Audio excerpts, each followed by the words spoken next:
Chapter 184, Value of Humility. The mighty huntress stared at the stone saint, her hand hovering in the air, ready to grasp the shaft of the spear.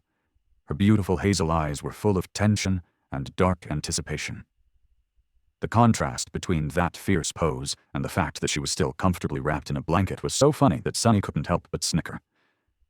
"Gee, relax. Haven't you seen an echo before?" Effie blinked. "That thing is yours? Wait, you got an echo?" He gave her a nod and gestured at the stone saint. "Yes, I did. Meet Saint. Ain't she a beauty?" The huntress stared at the taciturn creature, then scowled with outrage. "You lucky bastard. You do know that I haven't even caught a sniff of an echo after 3 years in this pit? How dare you get one before me, huh?" Sunny laughed. "Actually, this was my second echo. The first one got killed in the labyrinth." Effie glared at him for a long time, then shook her head with an expression of utter dejection. Finally, she turned to the shadow and studied her. "Wait, is she what I think she is?" Sunny nodded. "Yeah." The huntress stood up from the bed and, leaving the blanket behind, walked barefoot around the stone saint. She studied her from all angles, and then said, "How the hell did you manage to kill one of those things and survive?"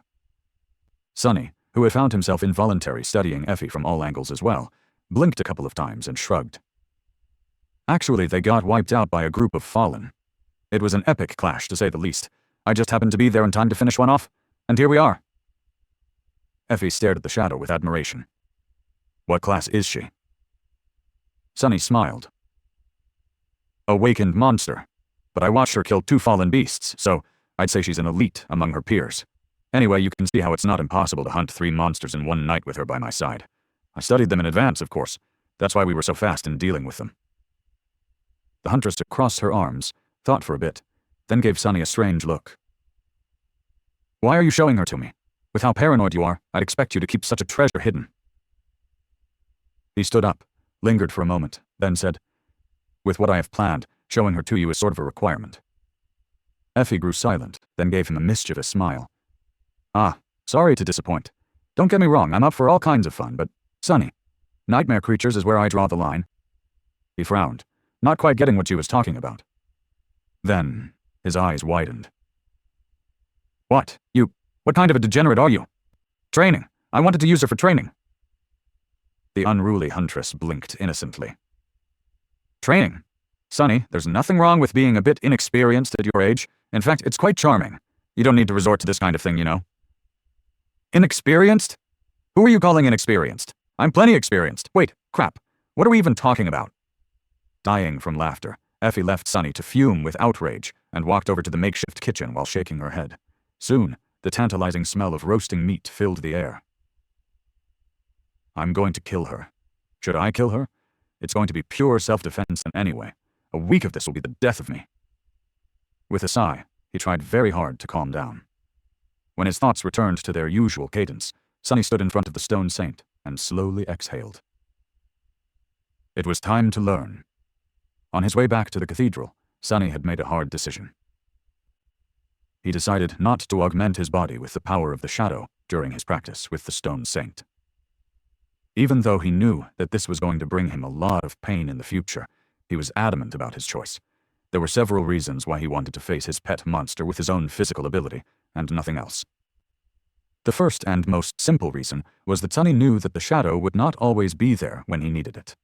Just like during the battle against the Spire Messenger, when it had been away scouting, circumstances in which he was going to have to rely on nothing but his own prowess were bound to happen. Not to mention that it had been his own reflexes, and not the shadow, that saved him from being cut in halves by the Black Knight. The second reason was less evident. It had to do with the existing hierarchy of power in the Dark City. At the very top, there were the Fallen. Beneath them, those creatures that were merely awakened. And at the very bottom, sleepers.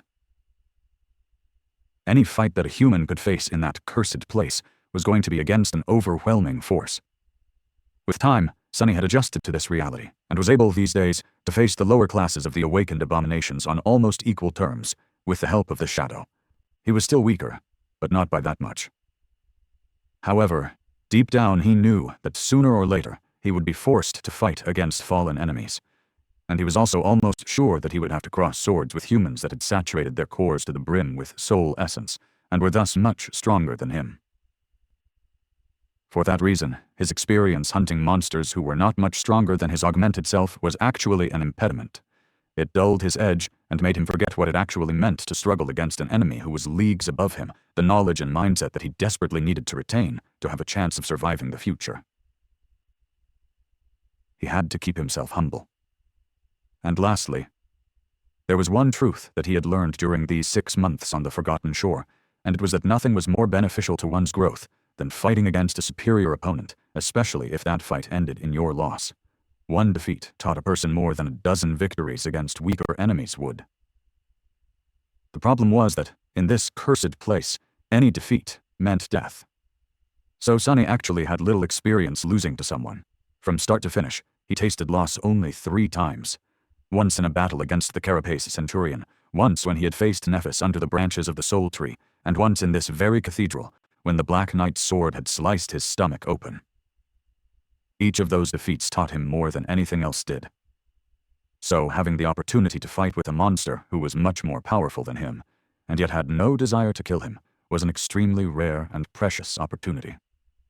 That's why Sonny steeled himself and let the shadow rest on the floor while he faced the Stone Saint. Taking a deep breath, he summoned the Midnight Shard, assumed a defensive stance, and looked the menacing Stone Knight right in the eyes. "Attack me." Not wasting even a second, she did just as she was told. Oh, crap.